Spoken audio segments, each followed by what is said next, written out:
China में ये कहानी बहुत मशहूर है। इस पर बहुत सी फिल्में बनी हैं, कॉमिक्स लिखे गए हैं, बहुत से मैगजीन्स भी छपे हुए हैं। लेकिन ये कहानी बहुत रहस्यमय है। और कुछ ऐसी भी फिल्म पर ये बहुत मशहूर है, जैसे the midnight bus, the bus to the fragrant, the route number 375।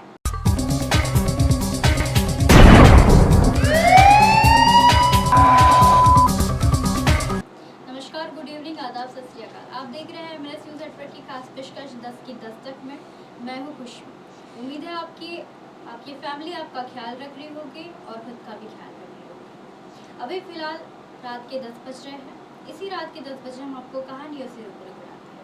आज की भी कहानी बेहद खास है। इसी पर मैं आपको बता दूं कि आज की कहानी है एक बस से जुड़ी।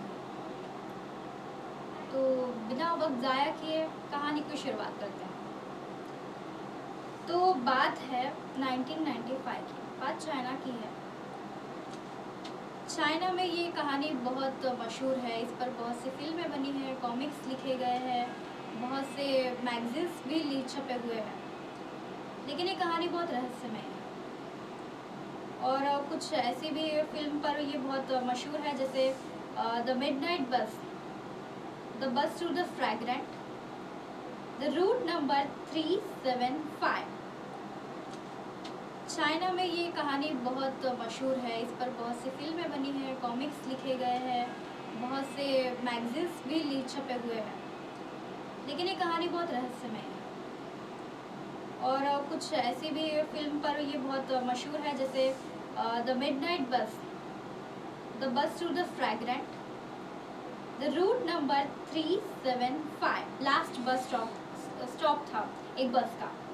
और ऐसे ही रात को बहुत सी बसें चलती ही रहती हैं। तो उसी बसों में से ये एक बस थी और ये उस रात की आखिरी बस थी यात्रियों के लिए। और बस कुछ स्टॉप 7-8 स्टॉप होने के बाद इस बस को जाना था, इसके लास्ट स्टॉप पर चले जाती और इसके बाद भी बस डिपो पर चले जाती। और बस नेक्स्ट डे उनका फिर से नया रूट चालू, नया रूटीन फिर से। तो टर्मिनस पर इसके स्टॉप करना था। आखिरी स्टॉप 7 स्टॉप कंप्लीट करने के बाद आने वाला था। तो इसी में एक ड्राइवर रहता है और उसकी लेडी कंडक्टर रहती है।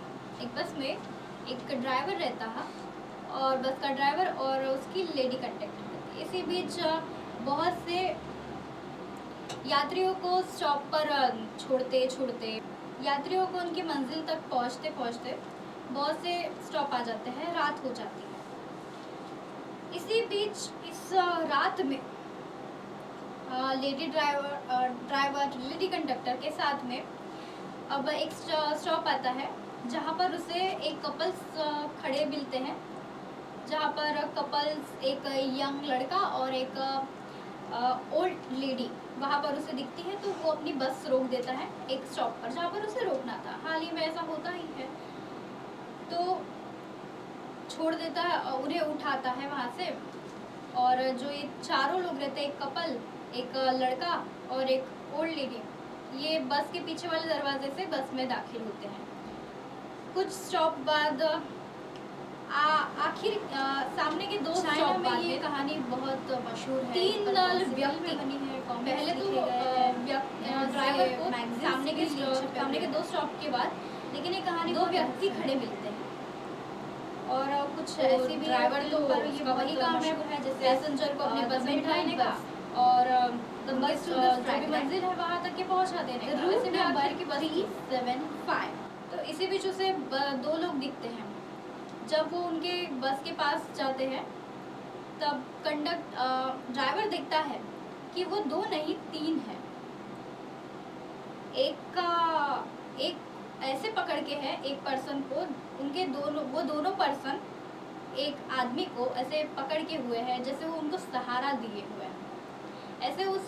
ऐसे तीनों लोग बस में दाखिल होते हैं। चाइना में ये कहानी बहुत और सबसे पीछे वाली सीट पर बनी है, कॉमिक्स लिखे गए हैं। सामने वाली सीट पर कपल्स बैठे हुए हैं, बीच वाली सीट पर ये कहानी बहुत समझो वो लड़का बैठा होता है और यंग लड़का, ऐसी भी फिल्म पर उसकी आखिरी वाली जैसे पर ओल्ड मिडनाइट बस।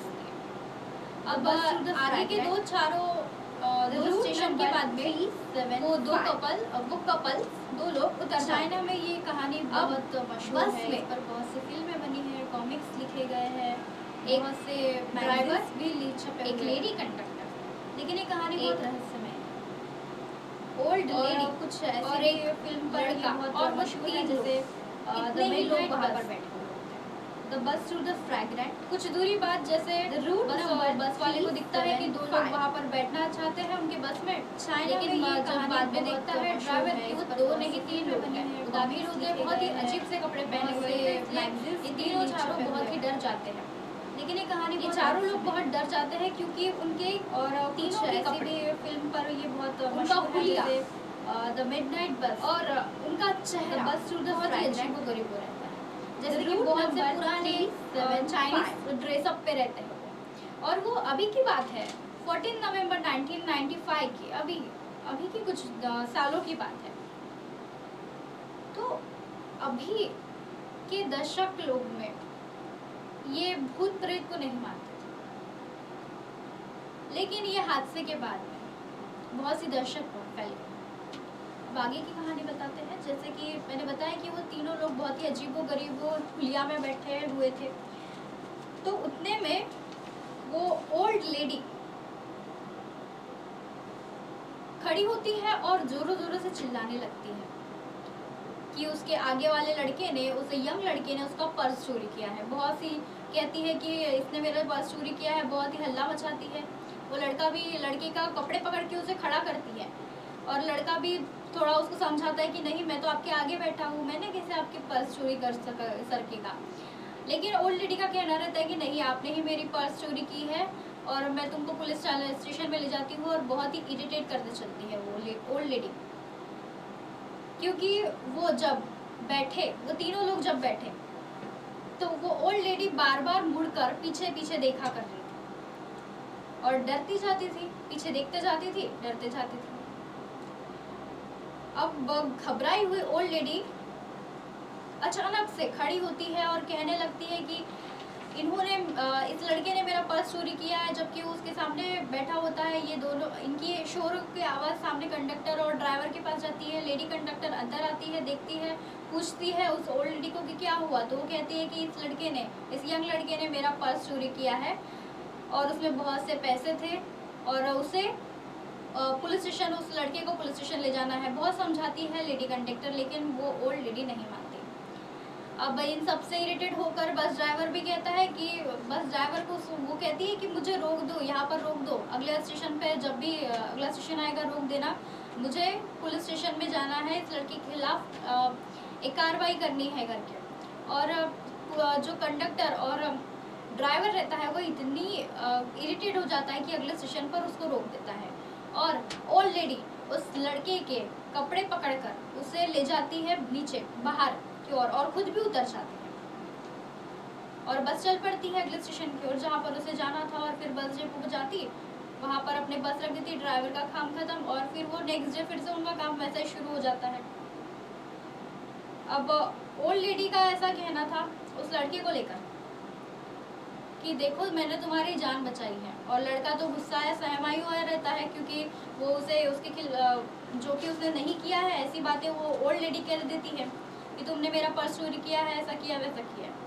लड़का वैसे ही इरिटेट रहता है, वैसे ही गुस्सा हुआ रहता है उस लड़के पर और कहता है कि मैं, ये तो लास्ट बस थी इस रात की, तो आपने मुझे तो यहाँ उतार दिया, मैं घर कैसे जाऊँगा। तो ओल्ड लेडी कहती है मैंने तुम्हारी जान बचाई है। लड़का कहता है कि चाइना में ये कहानी मेरी कैसे क्या जान बचाई है, इस पर बहुत सी फिल्म। तो लड़का जो ओल्ड लेडी रहती है उसका ऐसा कहना रहता है कि जो छपे हुए हैं तुमने देखा है, वो जो कि हमारे तीनों लोग बैठे थे। लड़का कहता है हाँ, मैंने कुछ चीज़ों को देखा, बहुत ही अजीब गरीब, बहुत मशहूर है। जैसे ओल्ड लेडी कहती है हाँ, बस बहुत ही अजीब थे और मैंने जब बार बार उनको देखा पीछे मुड़कर तो देखा हवा चल रही थी, उनके कपड़े उड़ रहे थे, तभी मैंने उनके देखा कि उनके पैर ही नहीं है। तो पहले तो लड़का उस पर यकीन नहीं करता और वो कहता है कि शायद आपका भ्रम होगा, लेकिन और जो ओल्ड लेडी रहती है वो कहती है कि नहीं, मेरा इतना सालों का तजुर्बा और उम्र के हिसाब से मैंने बार बार मुड़ कर देखा, लेकिन मेरी आंखें धोखा नहीं खा सकती। मैंने देखा उनके पैर नहीं थे, इसलिए मुझे थोड़ी गड़बड़ लगी है, इसलिए मैंने मेरे खुद की भी जान बचाई और तुम्हारी भी जान बचाई। अभी चलो पुलिस स्टेशन चलते हैं, रिपोर्ट दर्ज करवाते हैं। पास ही में एक पुलिस स्टेशन है, वहाँ पर रिपोर्ट दर्ज कराते हैं और उस बस का पता करते हैं। शायद कंडक्टर और ड्राइवर की भी जान खतरे में। इसी बीच वो चलते हैं पुलिस स्टेशन में बात बताते हैं कि ऐसा ऐसा हमने 300 बता दें कि 375 रूट नंबर 375 पर एक बस गई है, अलग अलग कुछ नंबर के बस चली गई है और वहाँ पर हमने ऐसा ऐसा देखा। वो जाकर पुलिस स्टेशन पर पुलिस वाले को बताते हैं। पुलिस वाला उस ओल्ड लेडी पर, उस लड़के के बयान पर कोई भी हरकत नहीं करता और कहता है कि आप चले जाओ, हम उस पर कार्रवाई कर लेंगे, हम देख लेंगे करके। अब अगले दिन, जैसा कि आपको बताया मैंने कि रात को उस बस को बस डेपो पे जाना था, पूरा आखिरी स्टेशन सब पैसेंजर को उतारते हुए अपने डेपो पे जाना था और नेक्स्ट डे फिर से उनकी ड्यूटी थी, तो फिर वहाँ से फिर से बस पिकअप करके अपने ड्यूटी पर जाना था उस ड्राइवर को और कंडक्टर को। लेकिन हुआ ऐसा कुछ भी नहीं। नेक्स्ट डे जो मैनेजर था, बस का जो मैनेजर रहता, उसने देखा कि बस तो वहाँ पर आई नहीं है। उसने थोड़ा खोजबीन किया, नहीं मिली। अब उसने पुलिस कंप्लेंट की कि ये नंबर की रूट नंबर 375 की बस वहाँ पर बस डेपो पर आई ही नहीं है। तो थोड़ी तफ्तीश हुई और गायब हो गई। अचानक से ये बस गायब कैसे हो सकती है? अब आगे बताया ये कहानी बहुत मशहूर है कि बहुत खोजबीन हुई। अब उतने में ये बात बहुत से पुलिस स्टेशन के पास गई जहाँ पर ओल्ड लेडी और एक यंग लड़के ने रिपोर्ट दर्ज करवाने वहाँ पर उसने कुछ बात गई थी। उसने बताया था कि 375 ये बस पर हम सवार थे और हमने वो देखा कि हमारे पीछे 3 व्यक्ति आकर पैसेंजर की तरह बैठे हैं और फिर हमें देखा कि उनके पैर ही नहीं, इसलिए हम कैसे तो भी चाइना में ये कहानी बहुत। और ये बात उन्होंने पुलिस वालों को बताई, लेकिन उन्होंने बात को ये नहीं लिया। हाल ही में उन्होंने इन दोनों के ओल्ड लेडी के लिए कहानी और लड़के का एड्रेस ले लिया था और ये बुलाया गया, फिर से उनकी फिर से बयान लिया गया, बात देखी गई कि सच में ये कहा है। अभी ये हाल ही में बात फैल गई, द रूट नंबर न्यूज़ तक की पहुंच गई, न्यूज़ पे पहुंच गई, मैगजीन वाले के पास पहुंच गई और ओल्ड लेडी और उस लड़के की यंग लड़के की इंटरव्यू के लिए भीड़ लग गई। इतने लोग जमा हो गए उन दोनों के इंटरव्यू के लिए, उनकी बात सुनने के लिए कि उस दिन उस रात में क्या हुआ था। बहुत ही ढूंढा गया कि बस आखिरकार गायब कैसे हुई, क्योंकि उस स्टेशन के बाद में बस कहीं नहीं दिखी। उस स्टेशन पे ये दोनों उतर गए, उसके बाद में बस गायब हो गई। वहाँ पर कैमरे फुटेजेस खंगाले गए, लेकिन फिर भी वहाँ पर कोई भी तफ्तीश नहीं दी गई उस बस को लेकर। बस अचानक गायब कहाँ हो गई, ये बात सभी को जाननी थी और धीरे धीरे ये बात इतनी फैल गई कि वहाँ पर आने जाने के लिए भी लोग कतराते थे और उस रोड को हॉन्टेड रोड कहा गया। इसी बात को लेकर फिर बहुत सी चर्चाएं हुई, न्यूज़ में आ गई थी खबर, मैगजीन छप गई, उन दोनों के बयान लिए गए। लेकिन कुछ महीनों बाद ये बात सामने आई कि एक बस डेपो के 100 किलोमीटर दूर एक तालाब में एक बस मिली हुई है। बस को बाहर निकाला गया, वहाँ पर 5 शव बरामद किए गए, 2 लोगों के, एक कंडक्टर और एक ड्राइवर के, जो कि ठीक ठाक हालत में थे।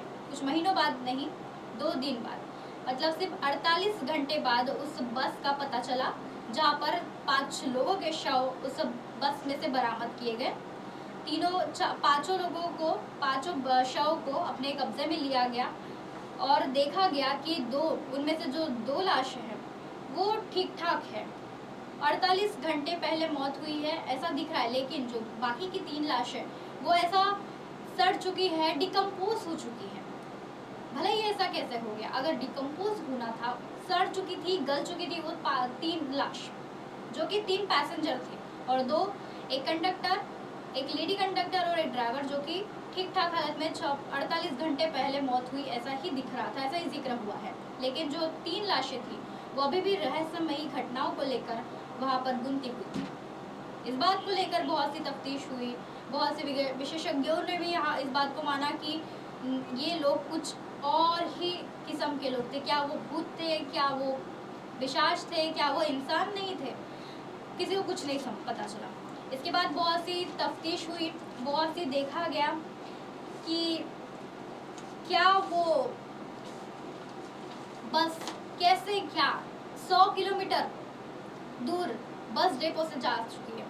अब बस डेपो के मैनेजर से पूछा गया तो उन्होंने ऐसा कहा कि बस में हम उतना ही पेट्रोल भरवाते हैं जहाँ से वो वहाँ से निकले, बस डेपो से निकले और बस डेपो पर ही आए, इतना ही हम उस बस में पेट्रोल भरवाते हैं। क्योंकि उनके पास एक ऐसा टास्क रहता है कि ये स्टेज पर उनके फिक्स रहता है और बस रात में उन्हें लास्ट स्टेज पार करके बस डेपो पर बस लाकर रख देनी होती है, ये उनका वर्क रहता है। और इतना ही हम उनमें पेट्रोल भरवाते हैं और सरकारी पेट्रोलियम से ही भरवाते हैं। तो क्या बात यहाँ पर आ चुकी है, सवाल ये उठ रहा था उस समय और आज भी यही सवाल उठता है कि क्या उस बस में पेट्रोल उस ड्राइवर ने भरवाया था, और ड्राइवर ने भरवाया था तो कैसे?